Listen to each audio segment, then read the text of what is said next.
Lisa. Well, welcome everybody. This is Kumi Wauthier, and she is going to talk to you guys today about fine and visual motor skills in pediatrics. Welcome, Kumi. Hi, thanks for having me.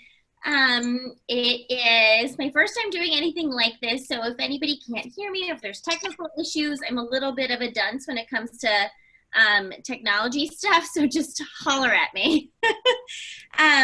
I also feel like I don't have the best sense of what kind of practice settings you guys are in, so feel free to chime in. I'll leave a lot of time at the end for just questions. I feel like it's most helpful for my own personal experience to just have like problem solving of like, hey, this thing came up, like, what do you think? Suggestions, that kind of thing. But feel free to just like chime in and stop me if you have questions.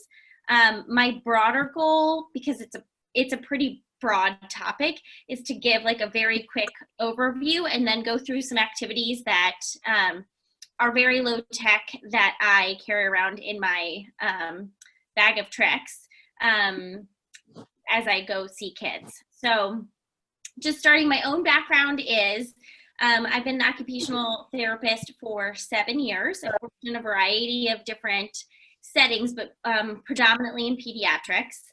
I've done everything from early intervention all the way up to here in Massachusetts where I live, kids are in school until 22 if they have a disability. So I've worked across that whole age range.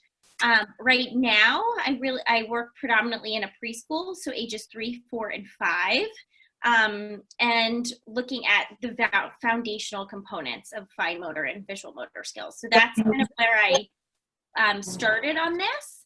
But if you kind of have older kids, I'm happy. I've done a lot of stuff in middle and high schools too, so we can I can talk more about that if that's more applicable to the setting that you're in.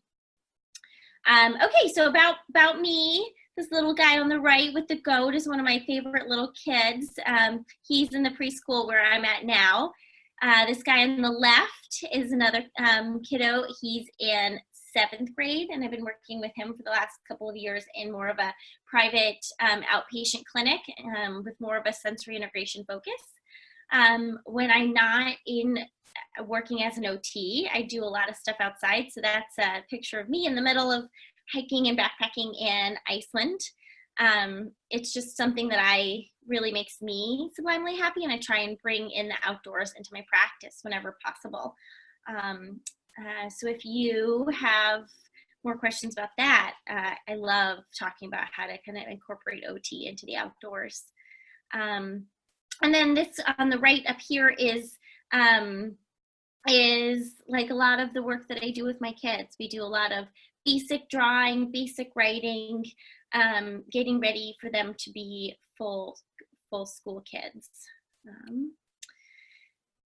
So my preface for this entire thing is that as OTs, we work with kids who are outliers. And it's important to know developmental milestones. It's important to know the age ranges and what's typical and atypical, what's the natural progression of skills.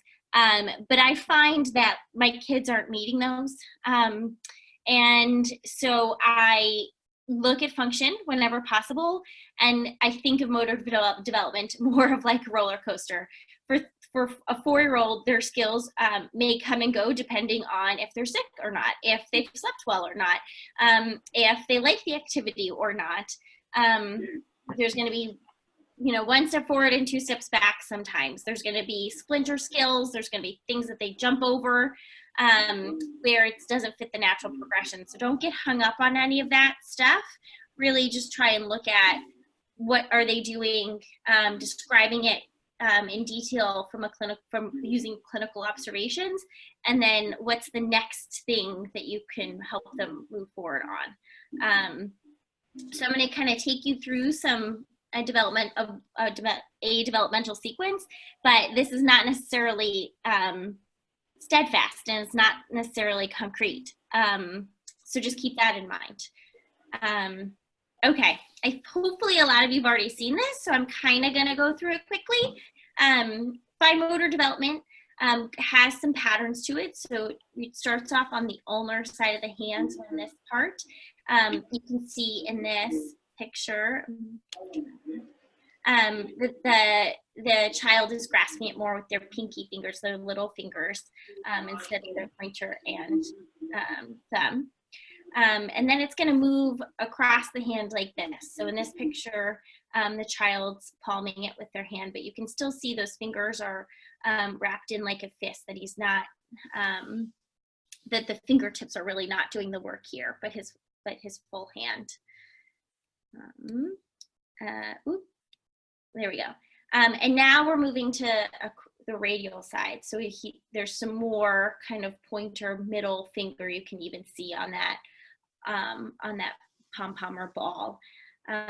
So we're migrating across the hand, which is a good like maturity progression. Picking up things off the table, you can see all these little fingers are bent in. So it's a full, what they call it, raking. So across the table, kind of grabbing at things and using those fingers, but not necessarily in a very skilled way. It's going to be like, whatever I'm going to get, I'm going to get. And here you can see the pinky and the ring is now tucked in. And so we're getting more skilled grasp of these three fingers. So there's it looks like maybe it's a candy or something in those three, which is a great functional skill. And we continue to migrate across the hand. You can see now it's really down to those two, this immature pincer. The child doesn't have it fully on the very like fingertips. It's more wedged in between the two, but we're getting there. See, so if, you know, at any point along this progression, I would sort of notice, is the child doing this? Okay, then I'm going to try and work them to the next step. Trying to focus on activities that are going to help with that. So this is more skilled. In this picture on the right, it's more with the middle finger. And then on the left hand, it's more with the pointer and thumb. So this is a nice little progression. One thing I look at a lot with kids is pointing. That can tell you a lot because it's both developmentally or motorically a skill, but it's also socially really a vital skill to have. So if they're pointing in the air at something, like across the room, or a person walks in the door and they say, "Mom," and they point, that's making really nice communication skills. Even if they don't say "Mom," even if Mom just walks through the door and points, they're still letting me know, like, there's something over there that I see and I'm acknowledging it. When they connect it more to an object, so there's a toy on the table, you know, play, or mine, or a piece of food, that's another next step. That's another step. Being able to then point at something and name it is really great communication, because they're going to start looking at my finger too, and where I'm pointing. Sometimes I'll even take their hands and bring them up to my face, take their hands and so that they look at me in the eye. So take the child's hands and come up, or take a toy that I really want them to do and bring the toy up to my face so that they're making eye contact with me, and then I'll tell them what the toy is. So, you know, hands to eyes, pom-pom, and they'll hopefully repeat it back, or hands to my face, and say their name so that I know that they're, I'm getting their attention before giving them a direction, or even trying to calm them if they're upset. That's a really useful strategy, because their eyes tend to follow wherever their fingers are. And then, can they actively use their point to activate a toy? So, you know, any of your cause-effect toys, anything that when you push it, it lights up and it plays music, or something, a door opens or something, is a really nice way to also work on that point. This is a great one where you push it down and it pops up. Sorry, that was probably very loud for you. All those toys are great to get that pointer isolated, and that's going to help work on that mature side of the hand. Ooh. Okay. Then I just generally look, I let the kid put a ton of different toys down on the ground, and then I look and see what types of grasps the child is using. So these are descriptions of different ways that you can hold objects. What do they tend to go to? What do they tend not to go to?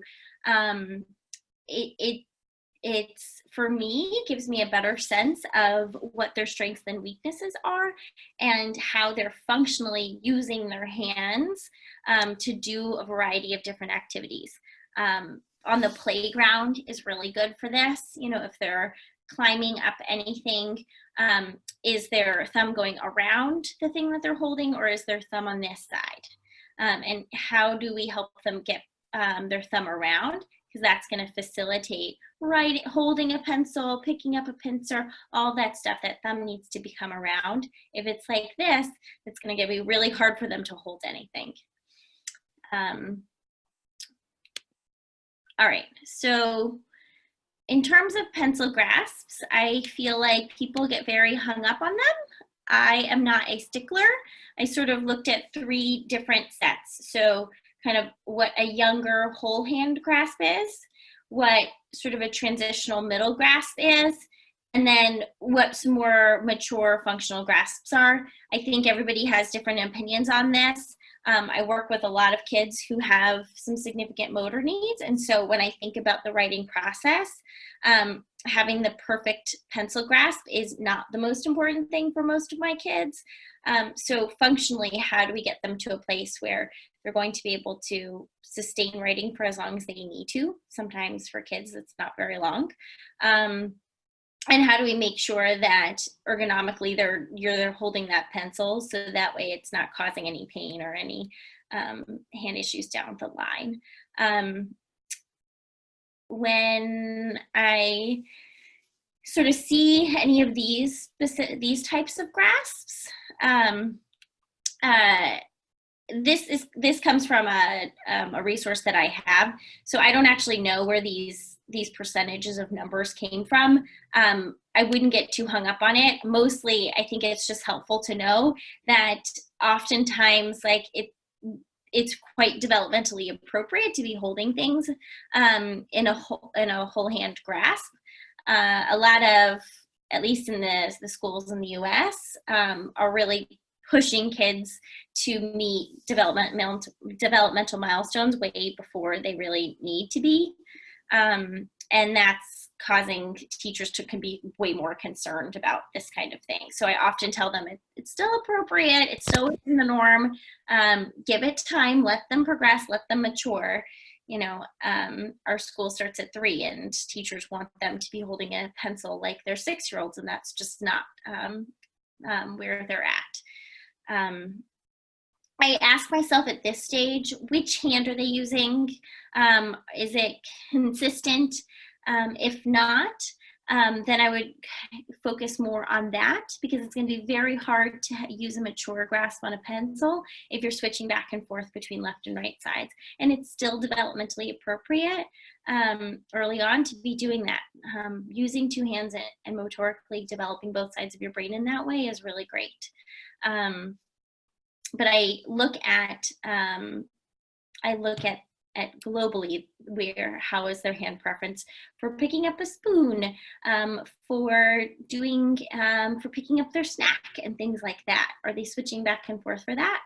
And I'll talk a little bit more about that later too. Oops. Oh no. There we go. And then the things that I try and push when I see whole hand grasp like that is activities that require the pincer or require 2 and 3 fingers. So different activities. So I'll just have an old jar of spices with the holes in the top, and you can get any little thing to put in here.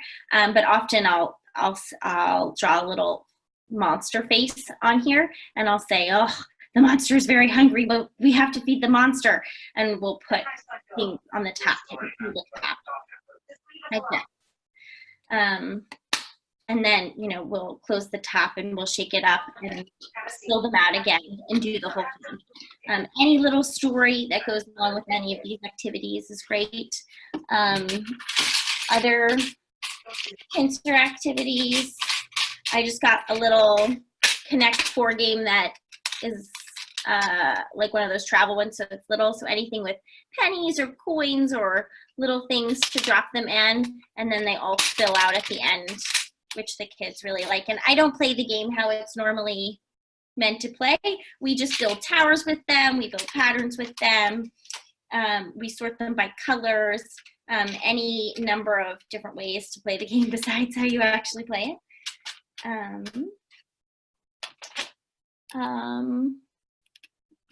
Yeah. This one is just using your hands to take off the Velcro. So I just stuck Velcro on different colored things and we tell stories and take them off. And there's a variety of different ways I do this. So we can do it with one color, we can do it with two, and then we can sort them by color. You can increase the number of colors. You can put them in an old jar of whatever. So we're putting them in, then we shake them up, we dump them out, and put them back. This is a great partner game if you're working with 2 kids at a time. So they shake it, shake it, shake it, pour one out.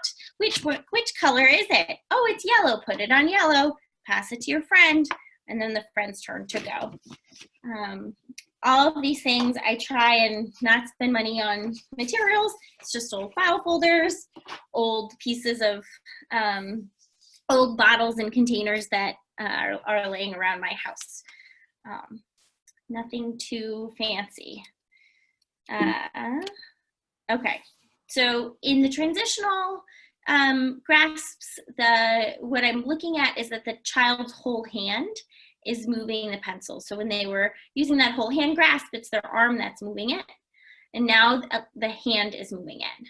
But oftentimes what I'll see is their hand is not laying flat on the table. Let's see if I can get my table in. Their arm is not laying flat on the table. You know, their arm is up to facilitate the pencil moving at the wrist.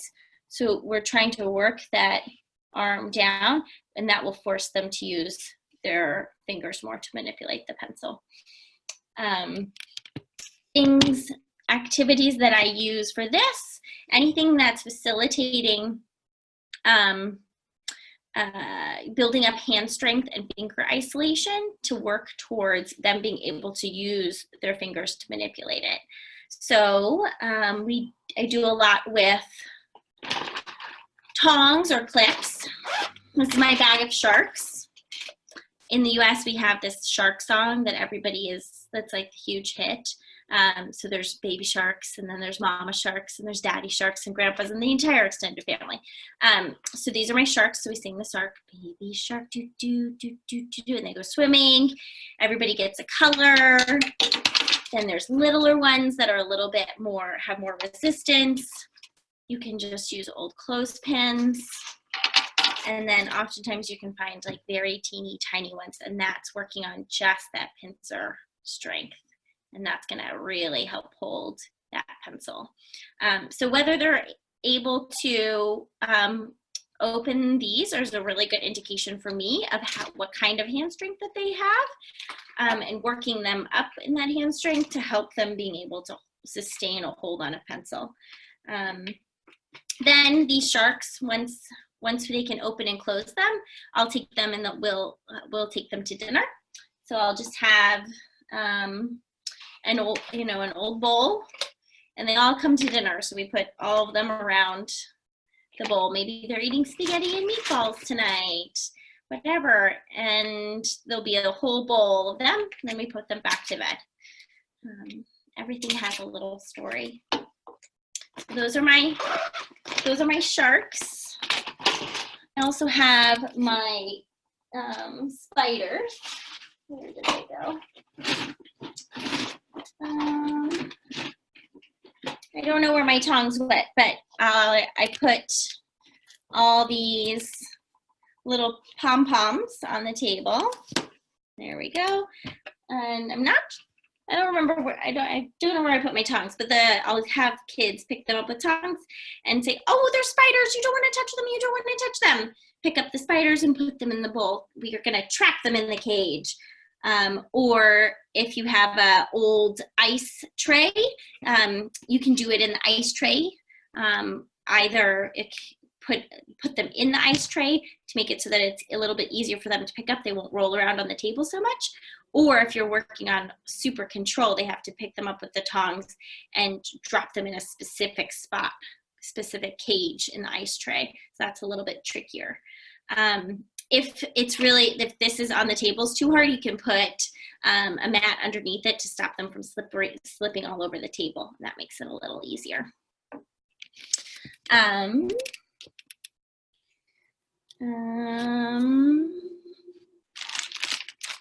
Another one that I do a lot is just a regular hole puncher. This can be any animal. The kids are really into sharks. So here's my little fish, and this is my shark, and he's going to take bites out of the shark. So it's good hand strength. Oh no, he's eating the shark. Oh no. This is great working on, again, making sure that thumb is around, and is going to help towards scissor skills as well. They do have hole punchers that are a little easier to squeeze than the traditional ones, so it's an easy way to grade the activity up or down, depending on how much hand strength that the kid has. There's a million different things you can do with hole punchers. You know, you can hole punch and then string a string through all the holes. You can hole punch and make faces out of them, or letters, or anything like that. They're the easiest thing, and kids will sit and do them forever. Okay. This is my frog. You can make one of these out of just an old tennis ball and make a slit, cut it in the middle for its mouth, and you can feed the frog anything. So I have little beads right here. Oh, he's hungry for donuts. Give him a snack. I also have little pieces of straw that I've cut up. Oh, he wants some macaroni. And then he spits them out. Or Mr. Snake can come and we can feed Mr. Snake then. So now Mr. Snake wants macaroni and donuts. We're very unhealthy in the US. No wonder we have obesity problems. And then he spits it out, whoop, and there he goes. Everything is a little animal, a little story. And I try and put everything in old containers so that part of naturally working with the kids is they have to open and close all the containers with all the toys in them, helping them with that functional skill. Okay. So the more mature pencil grasps are up here. The question that I ask during this stage when there is how long are they able to sustain it? Because often the child can get their hands in that position, but it's harder for them to sustain it over the course of like the entire writing activity or the entire day, or they'll have trouble getting, even if you put the pencil in their hand, if you walk away, then they can't quite figure out how to motor plan, how to get it in back in the correct position. So visual cues, verbal cues, I will often teach them the names of their fingers at this point. We can trace our hands on a piece of paper and then label them. Knowing the names helps them be able to say like, oh, put your pointer and your thumb here. If they don't know the names of their fingers, that cue to them means nothing. I've heard a billion different stories of how to hold a pencil. I will often say like your alligator fingers. So if they're going on a hunt, and then put it in their hand that way. Put these two fingers out as your alligator, and then tuck those other guys in because they're scared of the alligator. whatever story you want to come up with, or whatever story the kid works for the kid, as long as it sticks, it doesn't matter what it is. All right. There's a million different tips and tricks to how to get that pencil in the child's hand in the correct way. I think ultimately, like, this is something teachers ask me all the time. It's so child dependent, and I think teachers want to be able to give the entire class one cue and have it work, and that's just not the way that it'll work. So, you know, on markers like this, you can look for the little squiggly line and have them put their fingers on the squiggly line. For some kids, that visual doesn't mean as much as something tactile. So these markers have little tactile bumps. So when I work with kids with visual impairment, that's a lot easier for them to feel where their fingers are supposed to go. Other kids, I'll put specific stickers where I want those pointer and thumbs to go so that that gets in exactly the right way. The tip and flip method is they put the tip towards them, and then naturally the child, when they pick it up, it will be going the right way in their hand if it's originally pointing to them. Again, that doesn't always work.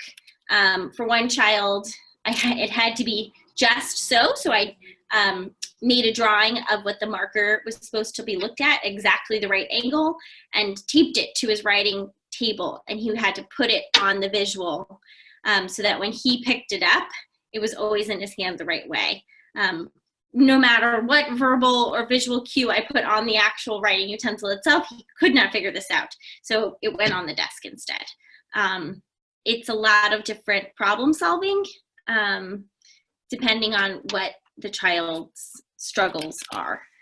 Another one that I see a lot is if you can put something on the ulnar side of their hand, and then those fingers, that will help them get these fingers tucked in and force them to use their radial side. That's for kids who, you know, are doing more of like this 5-fingered grasp or something funky. Whoever knows, they can do it on a variety of different ways. Getting those ulnar side tucked in is helpful. I'll often say, we're gonna hide something. Tell a little story. Sometimes it's like a super special toy that they want to put in those fingers. Vertical surfaces are great. Using small crayons works for some kids. If it's a strength issue, no matter how small you make that crayon, it's going to be extremely hard for them to hold. So knowing what do they have the foundational skills first to be able to get to a mature grasp? Because if they don't have a pincer grasp, you're never going to get it in their hands the correct way. You have to start at the beginning and work your way up. The other thing is a lot of upper extremity activities whenever possible. My kids that I work with don't spend a ton of time on the floor playing and crawling and rolling and climbing and all that kind of stuff. So their whole upper extremity muscular skeletal system doesn't support the fine motor activities. They've got to develop that postural proximal stability first before they can do anything with their fingers in a mature way. The other thing that I tell teachers is if you are able to be with them at the start of whatever writing activity is, if you just point the pencil down or the writing utensil down and give it to them like this so that most of your hand is covering the top of it, they will be forced to grab it down here. If you present it to them like this, they will probably grasp it up here. So you have to really make sure that you're presenting it to them in covering that top portion, and it'll get to their fingers down here. Pointing it down is the key, that one. But oftentimes the teachers are not next to the student, so that only works if there's an adult next to the child. Okay. Okay, a word on dominance, which is just that, I sort of mentioned this earlier, is looking at functionally how are they using their both sides of their body. So often what I'll do when I'm looking at dominance is take it a step back and look at which eye do they tend to lean on, which ear do they tend to lean on, what about their foot. So I'll give them just usually a tube or anything that doesn't really resemble much, and then I'll look at what do they do. So I'll present it at midline and say, ring, ring, ring, ring, ring, the telephone's ringing, and watch them, which hand do they grab at and put it to their ear. Then like, oh no, the pirates are coming, look through your telescope to try and find them, and see which eye do they go to. Oh no, the pirates are throwing things at us. Catch it with your hands, and then watch them catch it, throw it back to me, and see from a pretend standpoint which hand are they using, and roll something pretend at their feet, see which one they kick using, and that helps me determine is it from a full body perspective, is there a question on dominance, or is this sometimes it's an issue that the mother or father is left-handed, and so they naturally put things on the child's left side because they themselves are lefty, which means that the child may like be eating with a spoon using their left hand because that's where it's always presented to them during meals, but they really might be right side dominant, or vice versa. Is the child really a lefty, but the parents are righties, and so they're much more prone to just having things on the right-hand side. They are often, I find parents are quite worried about dominance, and so if the child tends to pick up something on their left-hand side, they'll often jump to the conclusion that their child is a lefty, and they'll like start to go down this path of like, oh, my child is a lefty, even though he's 3, I know this. And they may be, or they may not be, but if they are not, it is quite confusing to the child, because all of a sudden now they're presenting everything on their left-hand side, and they're not giving them the space and the time for the child to figure it out themselves. So this is often more of an issue, I find, with parents, because they're very concerned that they're going to do something wrong. And they don't want enough time. It's hard for them to be patient and let enough time pass. Okay.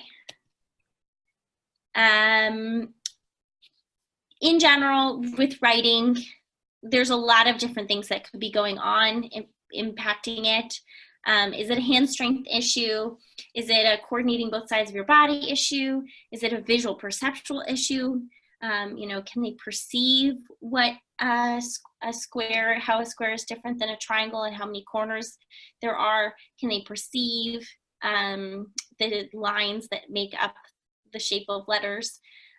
Is it a sensory processing issue? I have kids that hate getting markers on their fingers, and they have like refused to learn how to write because in all of our preschools we use markers and not pencils. And once I can switch them to a pencil where they don't have to feel worried that they're going to get that on their hands because they have tactile sensitivities, they do much better. Is this a emotional or attentional regulation? We know that if a child is struggling, if they are crying or anxious or upset in any way, they're not really going to be able to learn to do these higher level skills. So we really have to make sure foundationally they have what they need before we can ask them to work up to the top of this pyramid. Writing is a very, very complex skill. And if there are issues, they could come from a variety of different sources. We have to do a little detective work to figure out what they are. Okay. In terms of writing, one thing that I think is important is to delineate the purpose of each of these different types of writing. So imitating is just that. You draw a line and the child observes you doing that and mirrors that back to you. So this square, you know, you would draw the first line down, cross, up and over, and they would watch you do that, and that would cue them as to the way to do that. Tracing is they're given the visual and they have to go over the top of that. That's really looking at their motor control. Can they stay on top of that line? And visual perceptual skills of, can they see that this cross up here is 2 separate lines as opposed to 4? I think what I see often is teachers will ask children to trace, and if they're not really perceiving a T to be 2 separate lines, then instead what they're doing is they're making all these different segments. They're gonna start from middle, go up and down, and then out and back and left to the middle. Then that's not actually helpful for them at all. They need to learn the motor pattern of how to actually form letters correctly. And tracing is only useful if they're actually following the motor pattern over and over and over again the correct way. So we have to be really mindful that if we're asking kids to trace, we're really right there so we can correct them in the moment of what's the proper sequence to be, stroke pattern to be using. Copying is requiring them to integrate both visual and motor information, and that's much harder. They have to scan up to whatever they're copying from and back down to the paper in real time to make sure that it's actually becoming the shape that they want to. This is a better indication than tracing of what their ability is. But I also feel like a lot of times what I will see is people will say, oh, they can write their name, but they're actually copying their name. They're not writing their name. They've been given a name tag and they're looking off of that model, which is a different skill than drawing or writing. Drawing and writing, you have to hold an image in your mind of what is that letter or what is that thing, the shape of the thing that you're trying to get down on paper, break it down into its parts, and then put them all back together to make the letter. And that requires some motor planning.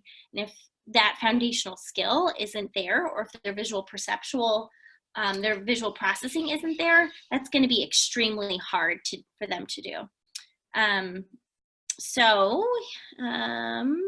Let me get out of this and come back. Can I, there we go. Okay. So this is just one way that I might teach writing name is I'll start with all of the capital letters and I'll sit with the child and we'll learn that we start our letters at the dot. Where do we start our letters? At the dot, and we'll go through and we'll find the dots and we'll color them in. And then from there, the easiest letter, I don't always start from the beginning or I don't always start from the end. The easiest letter for them to draw might start disappearing and I'll be like, oh no, the eye is melting, help me, help me. And they'll need to start to trace with less and less visual. This helps them develop a sense of pride and an accomplishment where their full name can often be very, very overwhelming. So then the letter might disappear altogether, but they still have that dot of where to start. So they can still visually see, oh, this is where it goes. And then more letters will disappear to the point where we just have dots. And then maybe the dots come away altogether and they're able to do it themselves. This is just one. I've watched people use the same thing with boxes for each letters or lines with each letters. For some kids, it's really a matter of getting them started on the left side of the paper, and that's super helpful if directionality is a problem. So putting a sticker or visual cue, something on the top left to help them get started on that. But again, it's really breaking it down to meeting the child's, whatever the foundational thing that's impeding on their ability, that's the piece that you have to address. So this wouldn't necessarily work if it were a sensory processing issue, or if it were an emotional intentional regulation issue, I would really have to go through and look at like, what's the important piece here that I need to address. I think one overall message that I'm hoping to send is that while writing is a very useful and functional activity, it's not useful or functional to every child. There are plenty of ways to adapt writing to make it more accessible for kids that have significant disabilities. Maybe that's using a name stamp or a name sticker. Maybe for a middle school student who can write, but it's really hard for them to endure through the task to do all of the writing throughout the school day, voice to text, or I've done a lot of like text messages with kids who they are more comfortable with technology. It is becoming less and less important. That doesn't mean that it's not an important thing to teach. But if I get a child with a significant disability and writing is not something that I feel like they're going to do throughout their day, then it could be something that I don't address at all. And that can be really hard for parents to hold. But I have seen too many 22-year-olds still working on writing their name, and they have then spent, from preschool to when they're graduating high school on a skill that like may not be very functional for themselves. So that's something that I just want to, point out, that any of these activities, any of this stuff, we really need to bring it back to the context and the kid and what is appropriate in your setting. All right. That's very fast overview, so I'm going to just leave room for questions, which it looks like there's some chat stuff going on. Oh, maybe not. There's people saying hello, but does anyone have any questions? I have muted almost everyone, so feel free to unmute yourself.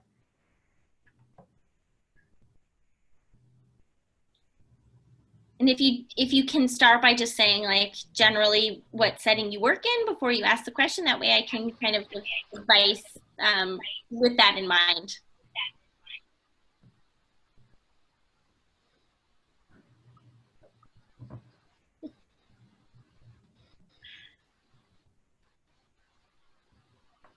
Does anyone have a question about any of the people that they have on their caseload, pediatric or adult? Hey. Awesome.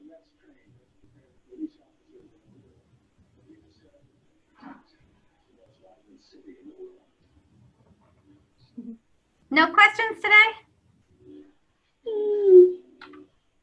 Yep.